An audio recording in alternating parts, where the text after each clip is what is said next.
6 p.m. on Monday, January 18th.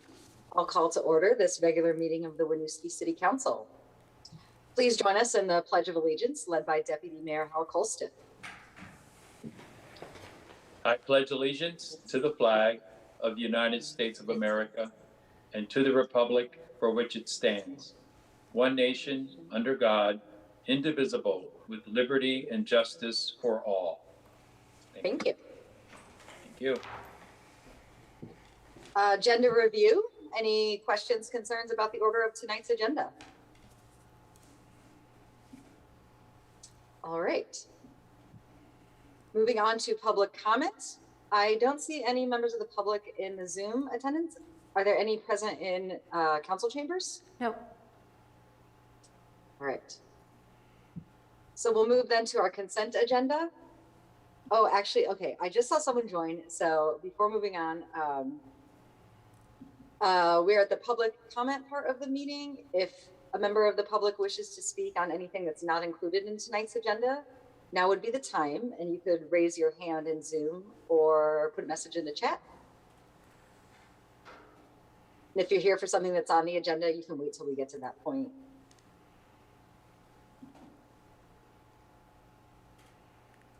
Okay. Moving on from public comment then to the consent agenda.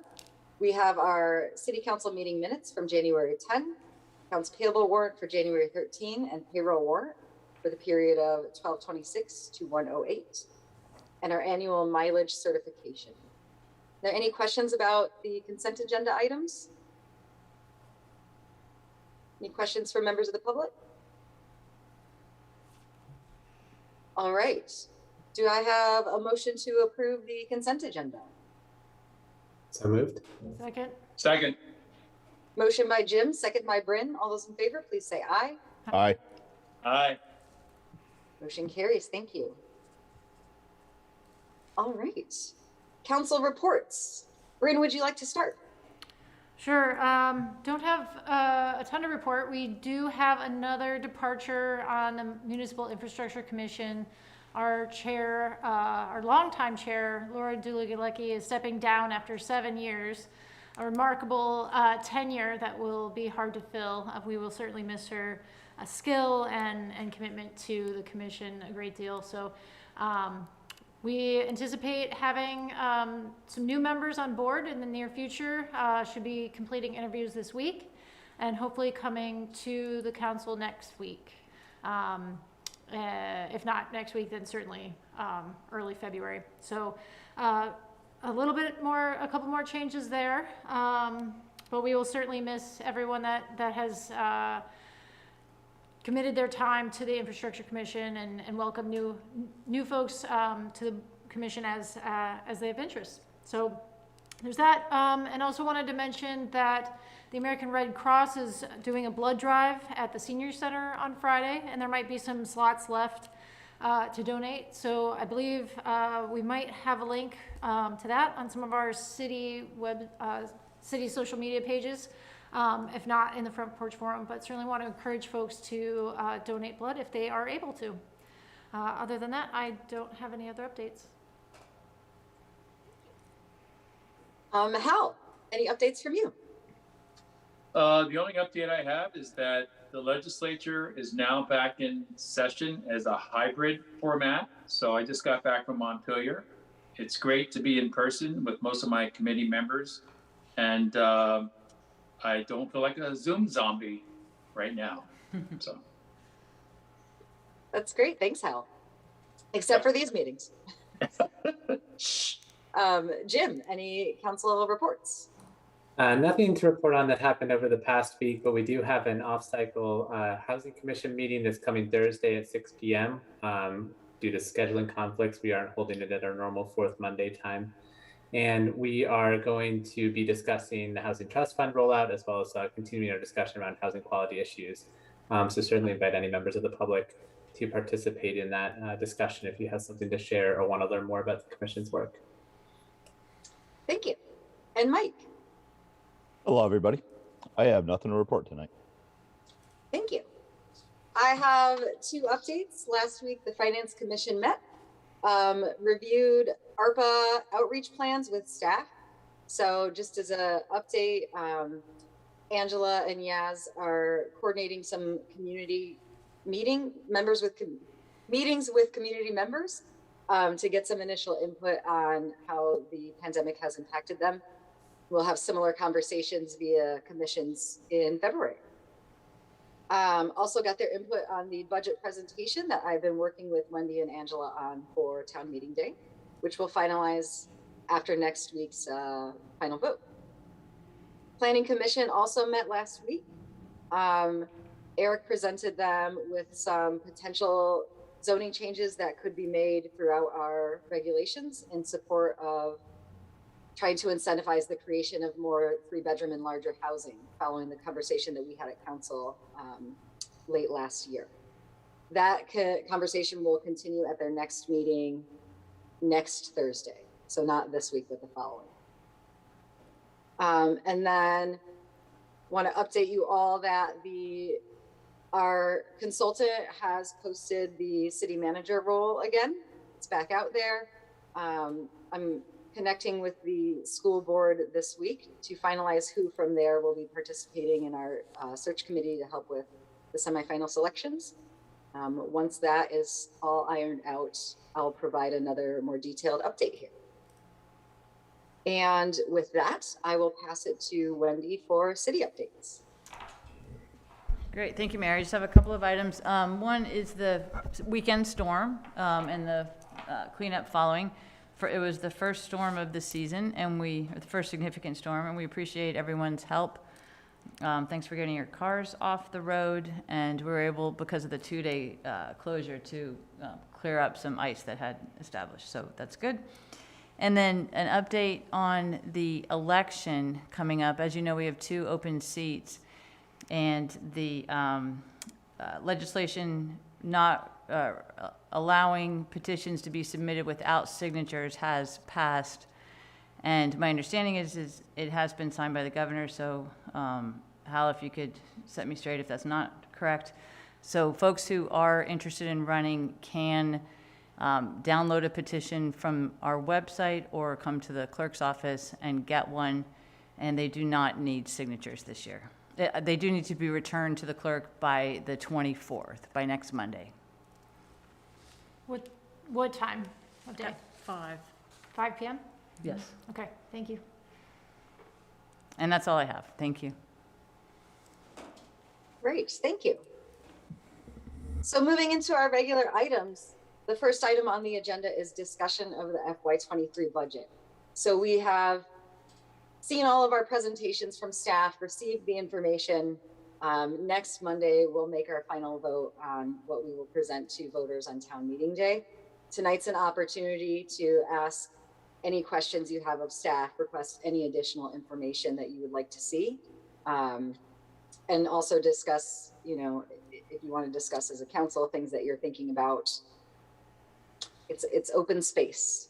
And I'll share, we all got an email late today with a 5-year capital improvement plan documents from Angela. That's something that I had requested. Next week, we'll also receive some updated data from Chief Audi related to the fire truck bond vote. So that will be coming as well before we make a final decision.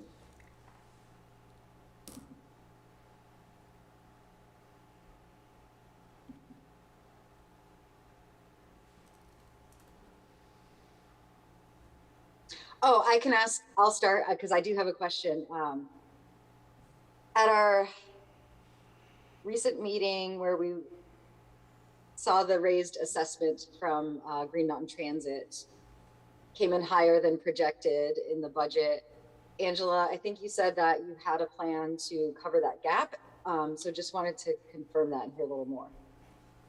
So we have identified a potential source to cover that additional fee. It would be a change moving some of the salary in the police department budget to the regional programs for GMT. And that is related to the existing vacancies and the applicants that we are seeing come in for those vacancies not meeting the threshold required to be at the step that we included in the budget. So that's where we've identified that potential savings. Okay, thank you for that. And so to be clear, at the moment, we are still projecting the 2.89% increase with everything that's been presented thus far. That is correct.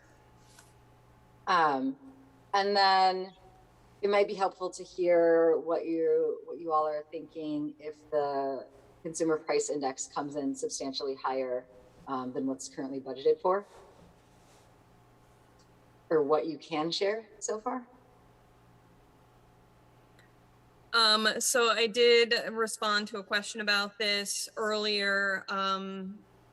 Per our personnel policies, we only are obligated to provide CPI increases per the Bureau of Labor and Statistics in our union contracts. We have typically followed that for our non-union staff as well.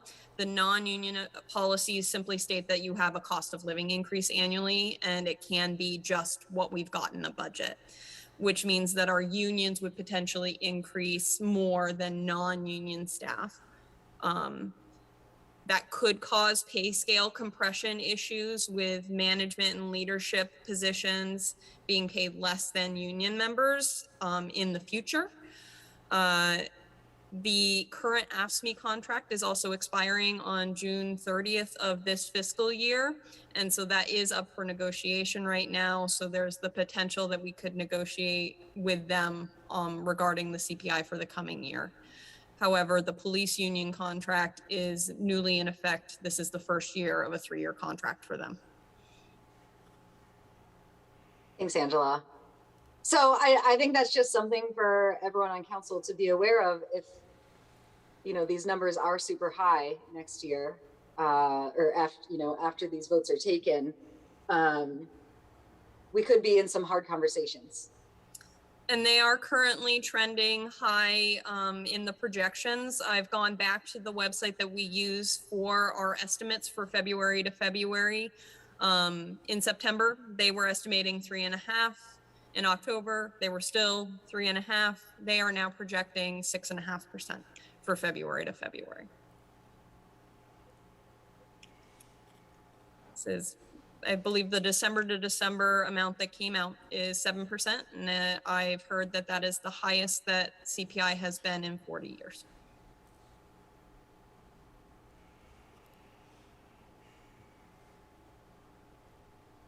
And I think that it would be a hard discussion. Obviously, you don't want to have discrepancies in pay rates. That's something to think about. And also, this budget doesn't actually include like any additional staff or services, right? So if things did get really tight, we would be talking about potential reductions. I don't know. So I just want folks to have that in mind, thinking towards the future, that what we are voting on next week is a total amount, not a rate. We will be able to raise whatever money voters approve for us, and we'll have to work with it.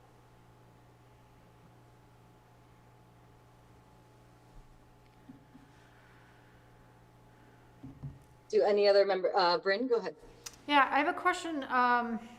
So given the stimulus funds, when do we anticipate seeing that in the budget? Would that be an adjustment, or would that be part of FY24? When do we kind of see that in terms of project opportunities and income? Are you referencing ARPA? Yes.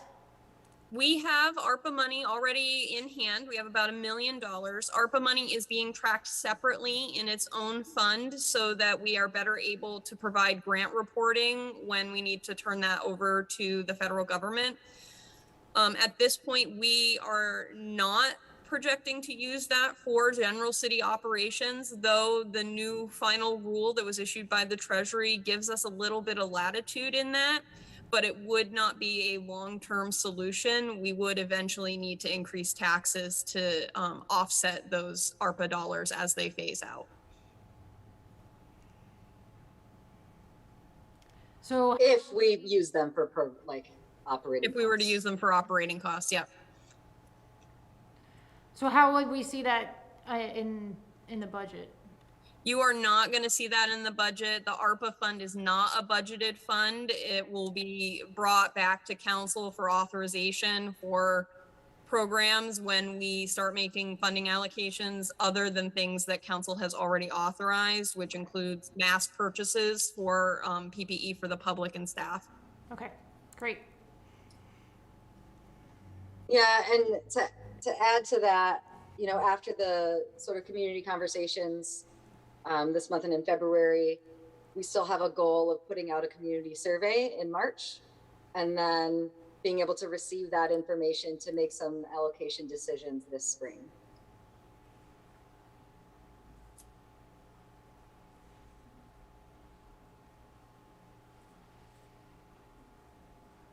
Are there any members of the public attending who have questions or comments regarding the budget?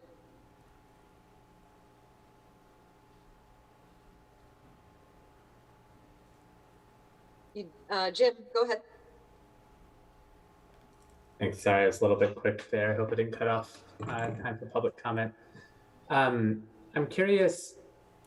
So this whole exercise we've been through over the last 2 months is really geared towards this presumed CPI increase. And what would be, if we were to try to achieve the same goals that we set out balancing at the beginning with what you proposed and this new CPI rate, or even halfway in between what we started with and where we are now, do you have a sense of what the additional tax rate increase would be, like roughly?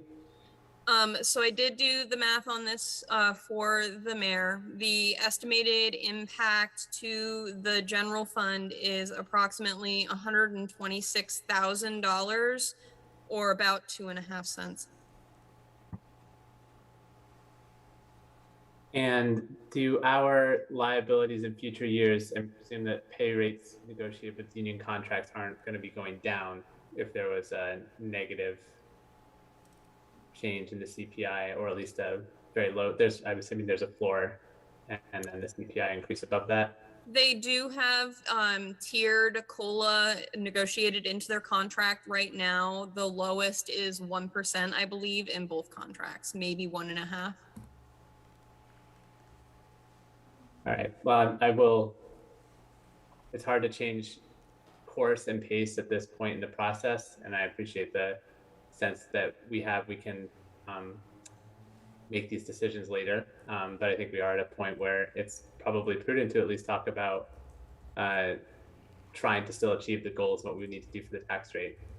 2 cents on the tax rate is a lot, so if there's something in between, because this is going to be a structural issue we can deal with now or we can deal with later.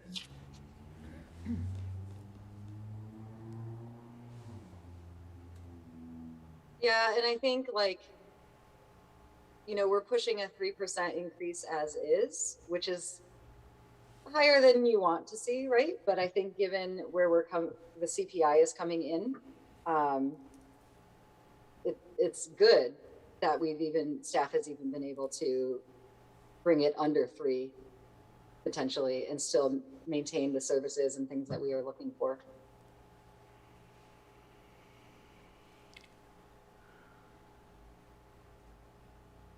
Is there any more data or information that you would want to see before next Monday's meeting?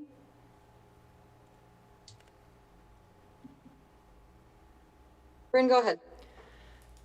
Do we have a sense for how many other municipalities are going to experience a similar scenario as we will? Has there been any conversation from VLCT? I haven't seen anything, and I'm not sure what other municipalities use as the basis for their cost of living increases. I know the school, I watched their meeting last week, and they are having some significant increases as well with staffing costs. Yeah, I'm just curious. I'm sure that we're not the only ones. And I would be curious what VLCT is hearing or what type of support they might be able to offer. given that we are, you know, as a state facing this, granted, there's some negotiated contracts there, but for the most part, we're facing this significant CPI as a result of pandemic stimulus. So I just think it's, you know, we haven't seen a CPI like this in 40 years, like Angela said. I can't imagine that this isn't ripe for opportunity for some additional support, brainstorming from our legislators, from VLCT, just to try and mitigate the impact to our communities.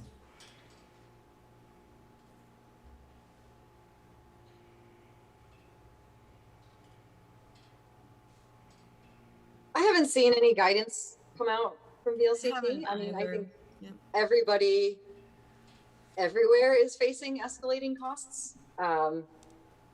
Something I can reach out and ask about though. Wendy, I see your hand. Yeah, I was gonna say, I can reach out to the managers. There has been discussion and lamentation about this because everybody is dealing with it. But I'll reach out also. Thank you. Yeah, this is something that is hard to do like one-time assistance for because it does impact future earnings as well. So it's going to be tacked on to next year's wages. In addition, those will also increase more as well. Thanks. Hal, go ahead. Thanks, Mayor. You know, we're in the world of inflation right now. This is where we are. It's everywhere. It's no one's immune. And I don't know if it's so much about mitigation, but about communication. How do we get out in front of this and communicate as to why this is what it is? Because we're all in it.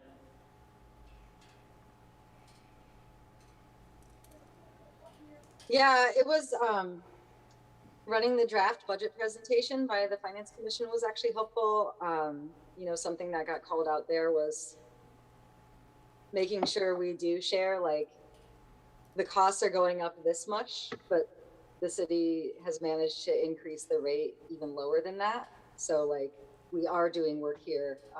You all have done a lot of work to try to make that happen and make this easier. Easier to deal with for folks. We are trying to maintain that value of affordability for this community.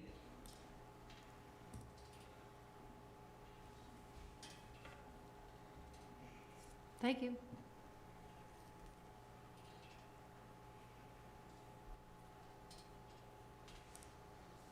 All right. If there is anything else that would be helpful to next week's vote, please just email Wendy and Angela and make a request. Yep, we're happy to run modeling if you have ideas that you think we haven't thought of, or you're looking to see how much something would cost along the lines of if COLA comes in at 6.5%. You know, we have the ability to run the impact models and can get that information for you in a pretty quick turnaround time. Thank you. All right, let's move on to item B. This is also just on for discussion. It is an update from the clerk's office on election procedures. Welcome, Jenny Willingham. Is this your first official clerk's appearance? It is, yes. So good evening, everyone. Contained in the packet that that is in your hands, just a brief overview of where we are right now as far as our timelines. I've included a calendar which we go by to make sure that we're in compliance with everything. We have our all resident form that is available on our website. We had duplicate copies delivered today. So in case somebody's out in the field and a person registered to vote, we're able to just give them the carbon copy as proof of registration instead of coming back here to the office. We have, I'll show you this, a nice brochure that Paul and Yaz designed, and we just received these, so we have those right here at the counter. We also are having this printed in 7 different languages, so those should arrive, it was 6 business days, so that should arrive Friday. And then Paul was going to be responsible for putting these together, and we will fold them up in our task in the clerk's office is we're just gonna fold them up and be ready for handouts. So that's an exciting thing. It contains a lot of information that's really pertinent. The other thing is just trying to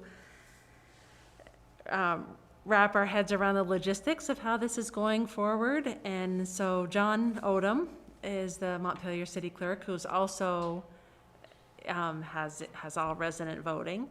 And so he's been by, he came by last week. He was supposed to come today, but he had a COVID exposure, so we'll wait. But just a way to keep those checklists separate, but then they're going to merge into one. We were thinking that if a all resident came in to vote, not to go to another table, but to have everything all into one checklist, just to create transparency and just not to single out someone.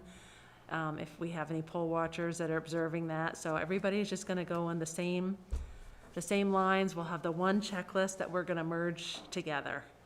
So it's maintained separate, so it's set up to be separate, but then we'll merge those at the time of election. We're also going to be printing out, they'll also go into whatever voters that we have. I'm just going to create a checklist, and it's just going to be really brief. Their name, their address, and their year of birth. So there's no identifying numbers that would single out a person if they're a citizen or not. Let's see, as far as the handout, we inserted a handout in our utility bills. There were about 1,750. I said 1,700, but it was 1,750. And we included just an overview of the election, where they can come pick up petitions, when absentee ballots will be available. We're expecting a timeline of February 9th that we'll receive our ballots, and then our absentees will go out immediately after that. And we're just trying to encourage people to, we're going to set it up in here where people can vote in here in person, or they can take the ballot with them, or we'd be happy to mail the ballot.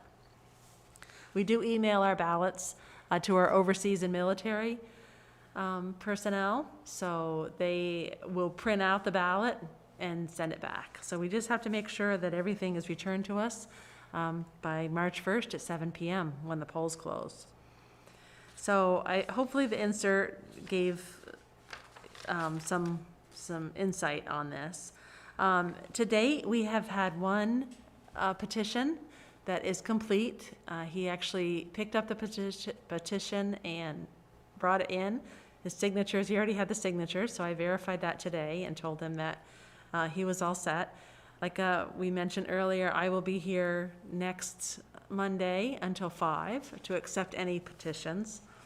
We haven't had any interest, though. I haven't spoken to anybody, so we're just encouraging people to, if it's something they're interested in, feel free to contact us. It's available on our website, actually, because they don't have to have they don't have to have 30 signatures. So all we need is a consent candidate form filled out, how their name would like to be on the ballot, and just turn that in by 5 o'clock next Monday, and they'll be added to the ballot. Councillor Colston talked about the bills. So that's, for us, that's just alleviating the fact that somebody has to have 30 signatures in order to have a petition. So I think that's about it. If anybody has any questions for me about this, but John Odom, I just want to emphasize, he's been a great help to our team. He's more of a techie guru than I am. I'm more of a procedure person, but he is, he's trying to make this work and to make it as seamless as possible to keep with the intent that the legislature has designated. At this time, he has not had any voters, and neither have we, but we hope with some outreach that we have planned, Yaz has planned for February, 13th. And then other events she has, hopefully we will have some people that will register to vote. Thanks for the update, Jenny. Sure. Bryn, I see your hand. Yeah, I'd be interested to see what the event plan is and the communications plan is, similar to how we saw an event or an outreach plan for the mask guidelines, if one is available or could be shared with the council. Is it still the plan that we saw before with like the markets and food shelf and stuff? Wendy, I saw your hand go. Yes, it is. We can send you the outreach plan if you like, but we are on target. Great. Paul, did you have something to add? No, sorry, that was a, we'll be sure you get that, thanks. Okay, thank you. One point of clarification, the voter registration form here, is it just one form no matter who, like, do we have two separate forms now? Or just one? Two separate forms. It's two separate, okay. Right, and we have them both posted here that we'll give out when somebody comes in, but one is more clear on, are you a citizen? Are you 18 years or older? This one is our resident, a legal resident of Winooski. So there's, with my team, we've kind of identified documentation that we will be asking if they do not have a driver's license or a non-driver ID. It would be a resident card or a visa or something that we can take a look at, a utility bill if it happens to be their name. So we just need anything to confirm residency in Winooski. Okay, thanks for clarifying. Jim, I saw your hand, but then you took it down. Maybe it was the same question.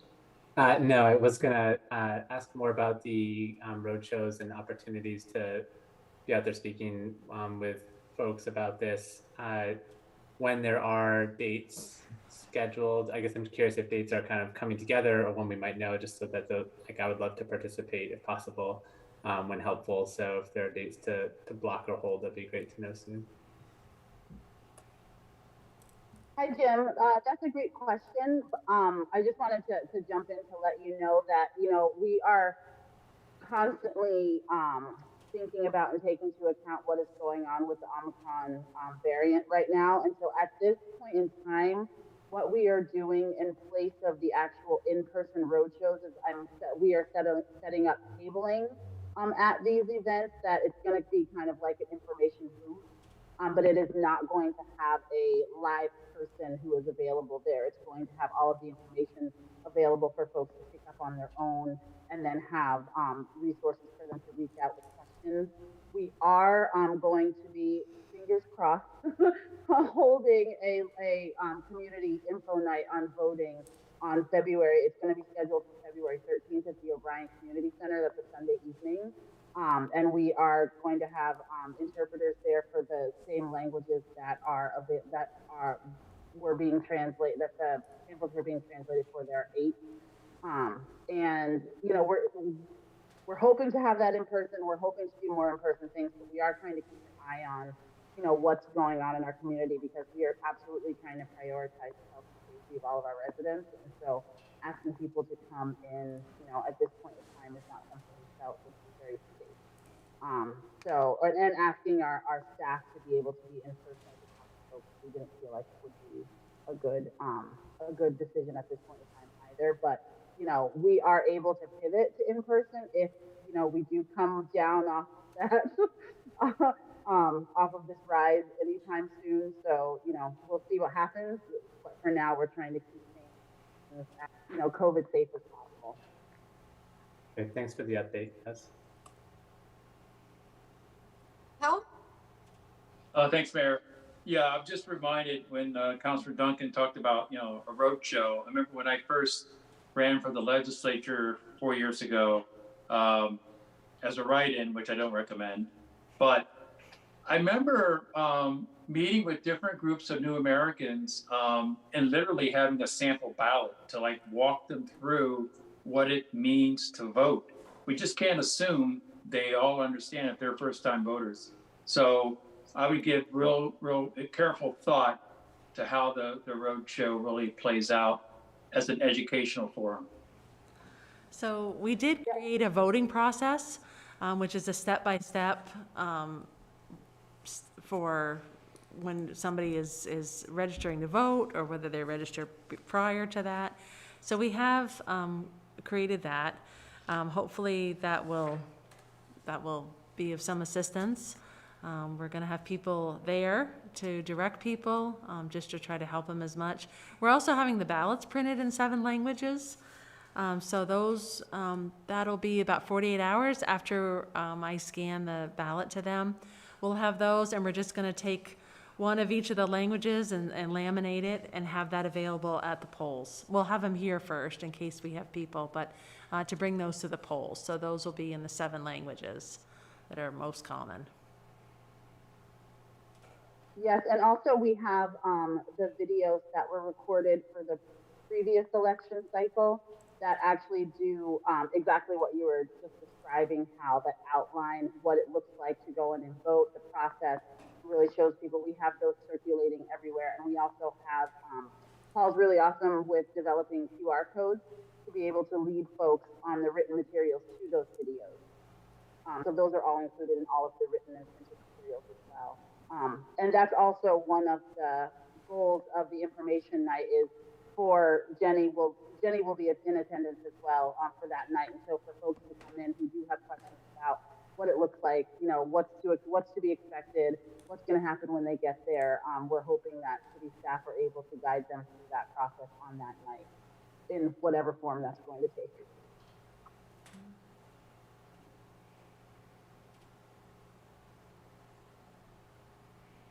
Are there any questions or comments from members of the public? You can always chat or use the raise hand feature to let us know if you wish to speak.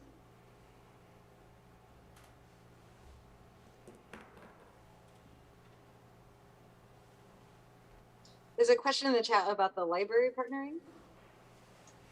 Yeah, and I think y'all are planning to put information there, like the pamphlets and stuff. Yep, the library is one of our targeted locations for one of the tabling setups to be set up. So that as soon as we get all of that information in, once the translated materials come back, those will be set up. Thank you. Are there any other questions? Jim, go ahead.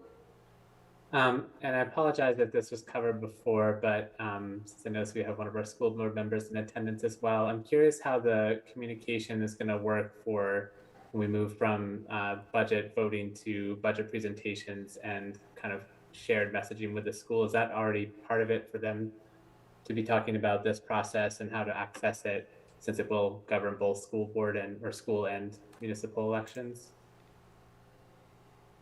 Is it going to be included in their discussion of their budget? Are they linking to resources from their side? We are partnering, you know, we have connected with the school around the outreach process that we are going through, you know, to get people to come in and be registered, for people to attend on voting day and all the information around the election. Specific to the school budget, I am not sure what the school is planning on doing for that, but we are connected around the you know, around how we're going to communicate that, and so we're trying to make sure that we're aligned in whatever that means. I don't think are there any school representatives on this call right now? Well, one of the board members is. Stephen, if you want to share anything, feel free to raise your hand. But I know I haven't talked to the board chair or superintendent about town meeting day presentations yet. We haven't gotten to it yet. Okay, yeah, Paul, do you want to bring Stephen over?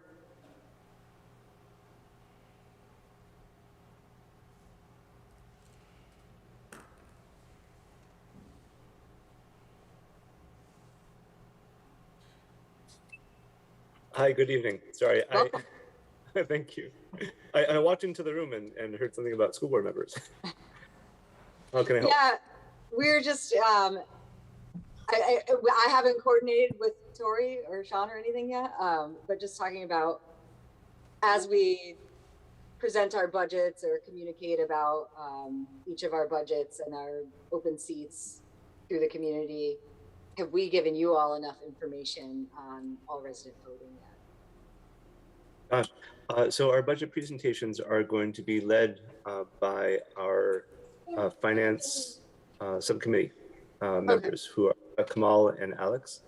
I'm happy to pass the message to them and ask them to get in touch with you. I'll reach out to them. That's good to know. Thank you, Stephen. Great, thanks.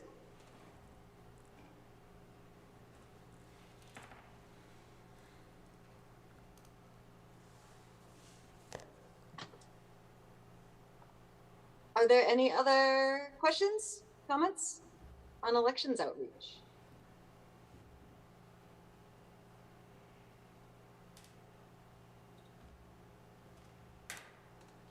All right. Hearing no others, we can move on. Thanks for all the thorough preparation. So item C, this is on for discussion or approval. It is a VCDP grant application selection update from Heather. Good evening, everyone.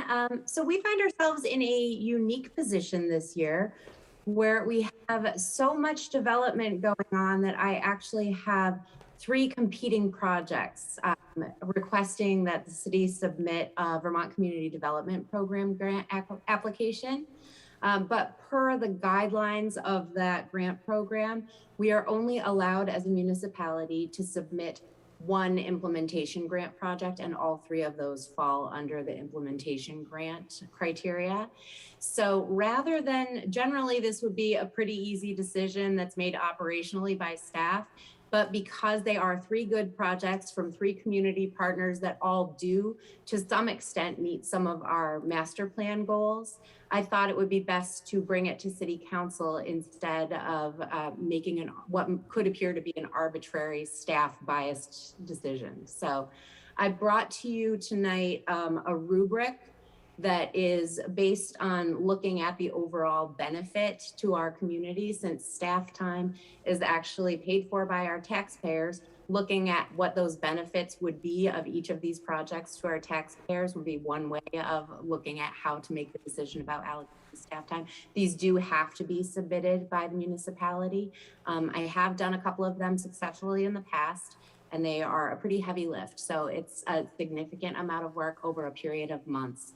So I bring this before you with a rubric for you to make a decision. I have given it my best assessment of what the scoring would be, but I'd like to open that up for you all to have a conversation and make a decision ultimately which of these projects we would like to support. And just for the audience who may be watching, the 3 projects are as follows. Rehabilitation of the O'Brien Community Center to facilitate full lease up and to accommodate new partners bringing additional services for the community. Cathedral Square, purchasing and converting Our Lady of Providence to assisted living with a memory care wing. And the third is the Main and Mansion Street 54 unit true mixed income housing development. And with that, I'm happy to answer any questions or just open it up for your discussion. Thanks, Heather. I'll just call out for potential viewers. Part of the scoring is about supporting low-income households in the city. The grant is focused on that, right? So that's also part of the scoring rubric. Yep, that's right. Thank you.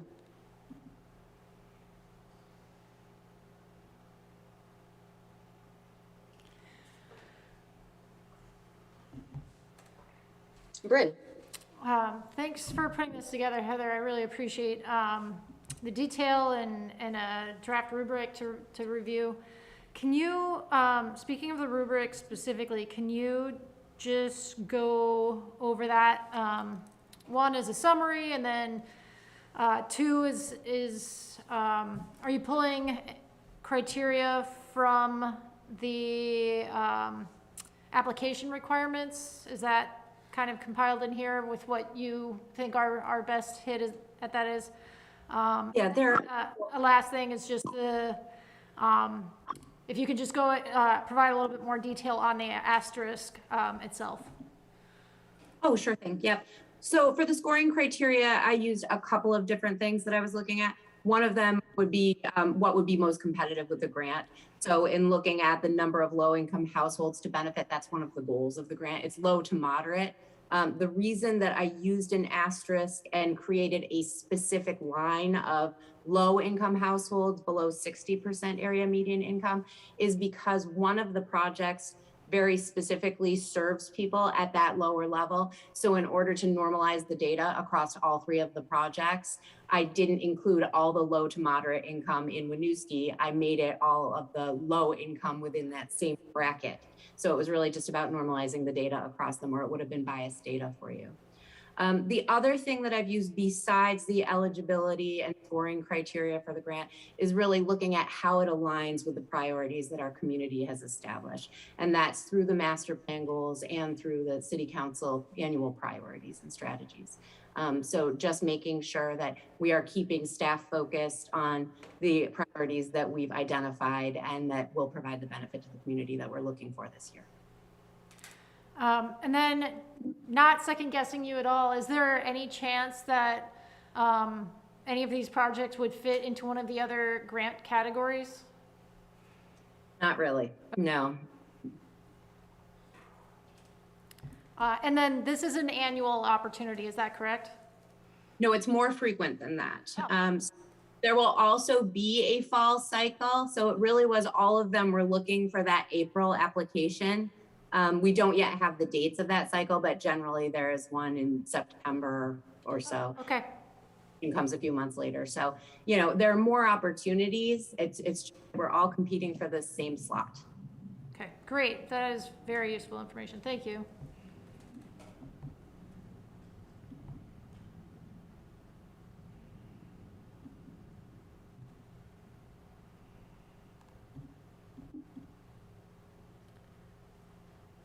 Any questions or public comments on this one? I'll pass it to Mike, but members of the public, you can always use the raise hand at any point. Go ahead, Mike. Heather, which entity would benefit the most from this grant? Do you have an answer for that? Not really. I mean, it's any of those entities would really like to have an additional $500,000. I know that there are gaps in the funding for each of the other two projects that are not the city project. And then, you know, you look at the benefit will be to Winooski overall, and that really depends on how you analyze the data, you know, over what time period you analyze it. So I think it would benefit any of those properties. And I do think there are additional opportunities to make an application later in the year as well. So out of the three projects, they're going forward regardless of this grant, correct? Or is this not necessarily? No. So without going for the Vermont Community Development Program grant, the O'Brien Community Center rehabilitation may not be going forward. We have not budgeted any funds for that in our budget. So a grant would be what would allow us to do that project. There are other ways that we could go about trying to fund that, but those would require a bond vote. Those would, you know, there would be a lot more conversation to have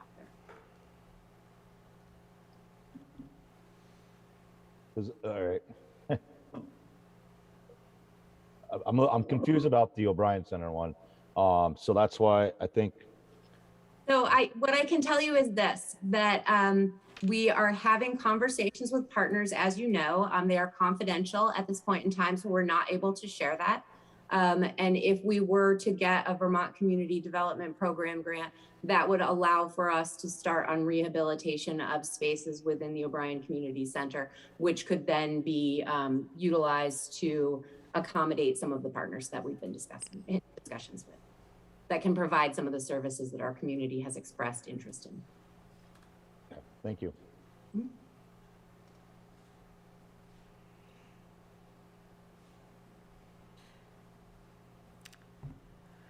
Are there any other questions from folks?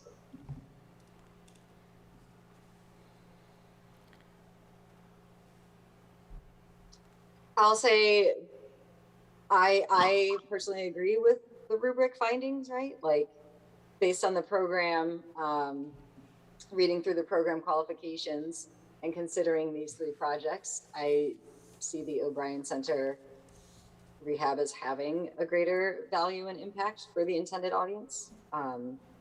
So I would be amenable to moving that forward. Hal, go ahead. Thank you, Mayor. Yeah, I agree with you, Mayor. I think that from what I can discern from this rubric, that the most impact on our community would be OCC. And I just think that this would be a great opportunity to help it reemerge and be rebirthed into what it needs to be, so that we can have the most people impacted in our community who are designated as low income to benefit.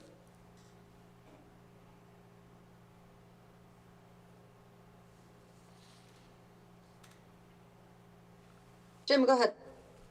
Yep, I'll share in that assessment. I think that we know the OCC is needed for what it could be and the types of services that we need to provide there.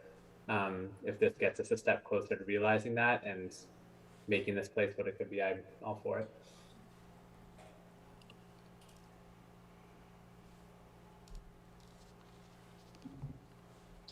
So this is on for discussion or approval. We could punt to a future meeting, or someone could make a motion. Bryn, see your I hand. would like to make a motion to approve the funding to go to the O'Brien Community Center as proposed by the staff. So moved. Motion by Bryn, second by Hal. All those in favor, please say aye. Hi. Aye. Motion carries. Thank you very much. Thank you. And item D, also on for discussion approval. This is, what does it stand for? Unified something work plan grants, right, John? Yeah, it's a tricky one. It's Unified Planning Work Program Grants. Yeah, correct. So this is an annual offering from the regional planning folks, or Chittenden County regional planning folks. So they come out with these grant applications, and it's typically to fund transportation projects, planning projects, water quality projects throughout the county. So we typically apply. So you've probably seen this before. This is how we funded the parking study, the East Allen scoping study, even the preliminary sort of Main Street project scoping studies. So it's an offering we usually go for every year. So this year we are proposing 3 potential projects if you want to move forward with those. So I will say Eric's out tonight, so I'm covering sort of the project he would administer. But so we have 3 projects, and we talked about, I think, the 3 of them during our budget discussions as well, but I'll just cover them quick. One is a bike ped master plan that Eric would cover. That would look at sort of detailed potential routes throughout the city to make connections with our current facilities and where folks want to see enhanced bike and pedestrian routes. That would build upon previous plans like our transportation master plan and the parks and open space plan. The other project that falls in the transportation category is the LaFountain Street / Dion scoping study.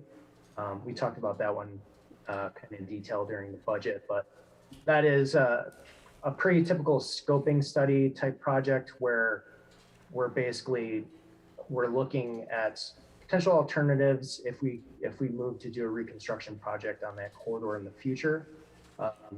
And we get public engagement to look at, potential improvements if we're reconstructing a corridor. So we'd have discrete alternatives, and it'd be geared towards improving multimodal bike uses. And then the third potential application would be it's sewer fund. It's a sewer fund project, so it's a phase 2 stormwater inspection. That's really to help us on the water quality side with stormwater. So we've done this project previously with UPWP funding, and we've done 1/3 of the city, and we found it to be really, really useful data because we were able to better map our stormwater system, figured out some pipe sizes, and we were able to observe where we have some problems that we had to address pretty immediately, like block pipes and some collapsed pipes. So pretty useful project. And this next phase would probably be another, quarter of the city. Eventually we would, probably one more phase we can wrap up the city, but we've got this next phase, potentially the sort of northwest section of the city, and then probably moving on to the northeast section. So those are kind of the three projects. I did include a memo on that gives some detailed info on the two Fountain Street scoping and the sewer project. The other thing Eric wanted me to mention is that the Planning Commission does support the bike ped application. So one, I guess, final piece. So the funding side. So the projects do require a 20% match in funds from the city. So we're estimating the bike ped project costs about $80,000 based on Eric's discussion with the RPC folks and other bike ped projects they've done. So that's about a $16,000 match for the city. The other general fund transportation projects, the Fountain Street scoping study, that's probably about a $60,000 project based on our discussions with RPC. So 12 grand. So in total, that'd be a $28,000 match for the city for FY23. And as we mentioned in the budget presentation, that is currently not in the current FY23 budget. So if we were awarded those projects, we would have to come back to you for, a fund balance request, or if we were able to find funds within the FY23 budget that were not being used. So that's how we funded some of these projects previously. If we're underspending a professional service line, we were able to pull it out of there. But just wanted to make you aware of that, because I know our discussion before about COLA and what's going on, that's something obviously you want to think about. And then the sewer fund stormwater project, that is currently funded in the budget. We're pretty confident that project would move forward since we did a phase one. So that project is in total 75,000, so it'd be a $15,000 match that's included. So these are competitive grants, so it's not to say we're not 100% sure that we would get them, but the application deadline is this Friday for the grants. So with that, I think the ask is if you all are in support of us submitting for these applications, we would go ahead and do that Friday, or if you wanted us to pull it back a little bit, we can also do that for the request. Thanks, John. Do these compete with each other? Or are they in different categories or anything? The stormwater one doesn't. The two transportation ones will, and we have to prioritize them for funding. So I think we would, talking to Eric, we'd probably prioritize the bike ped because that's what we've heard from folks in the community, that they want to see more bike ped improvements. So yeah, in a sense, it would be competing. I would agree with that based on the previous conversation we had during budget, that would be higher priority. And then to be clear, match money would potentially come from reserves, assuming there's not enough in the budget. Okay. Correct, yeah. Okay, thanks. Do other folks have questions? Mike, go ahead. John, can we recap this a little bit? So you're saying the sewer plan is already budgeted in FY23, correct? Correct. Okay, and the stormwater and the bike ped master plan are not? The two transportation general funds are not, because we're not sure that we, since they are competing against each other, we didn't want to include them both because we may not get them.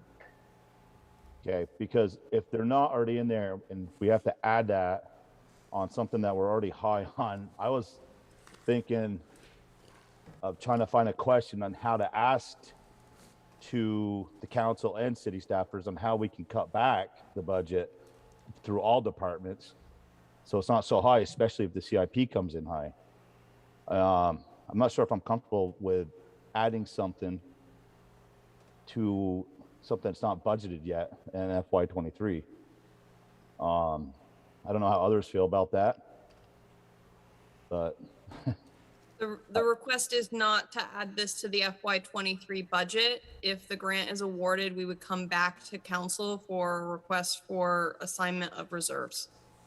okay. And we're comfortable with using those reserves on these items at this point. That would be up to council. That's up to us.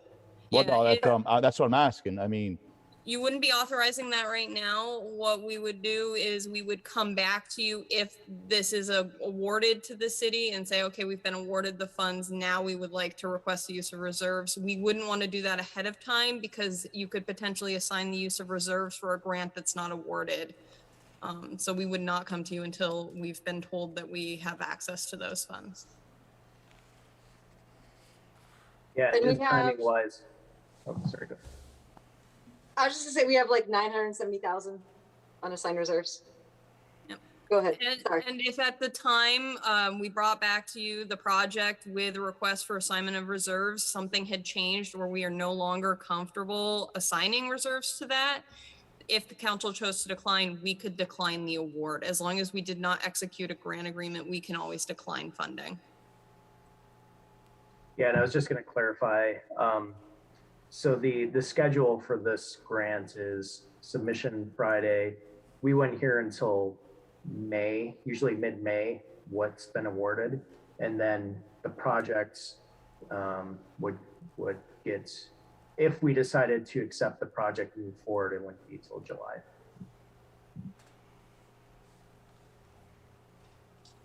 I'll say, kind of piggybacking on Mike's sentiments, like the bike ped plan seems a higher priority than the La Fountain study, and I do still wonder if we had a bike ped plan going, if that could take care of some of the questions about what to do on La Fountain and make that, you know, a scoping study for that less necessary.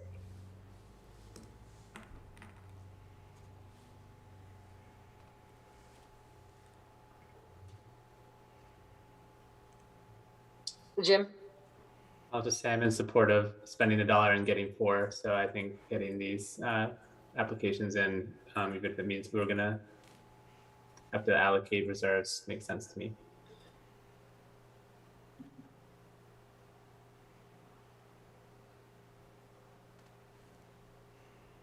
Any public comment, questions?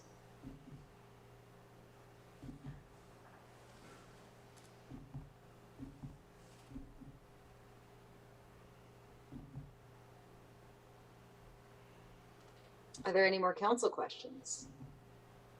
Bryn? I'm just thinking about funding commitments. Do we have any more information about where GMT increase funding for that maybe come from?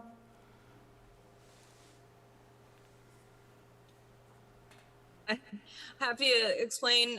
Christine asked this question earlier during the FY23 budget presentation. We are currently planning to cover the GMT costs with some money that we've budgeted for police vacancies that we don't believe will be needed. And so will use of reserves, if a grant is awarded, bind us to recovering that in the next fiscal cycle? That would not be required. We have more than enough reserves to meet our fund balance policy. The reserve allocation that you received in your packet is indicating all of the reserves that are unassigned and are available for council use on one-time and capital projects. that are not operational and not needed year to year. So UPWP projects are on an annual basis. This isn't something that would create a continuing commitment over time. Okay.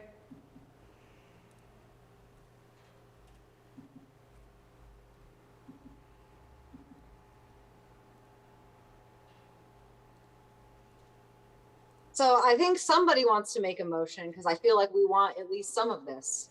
So I think there could be a motion to approve both letters of support or a motion to approve with changes. I'd like to move approval of both letters of support. Second. Motion to approve by Jim, second by Hal. All those in favor, please say aye. Aye. Aye. Aye. Aye. All right, that motion carries. Thanks all. Thanks, John. This brings us to the end of our agenda this evening. Can I have a motion to adjourn? So moved. Second. Motion by Bryn, second by Jim. All those in favor, please say aye. Aye. Aye. Aye. Motion carries. Thank you, everyone. Have a good evening. Good night, everyone. Good night.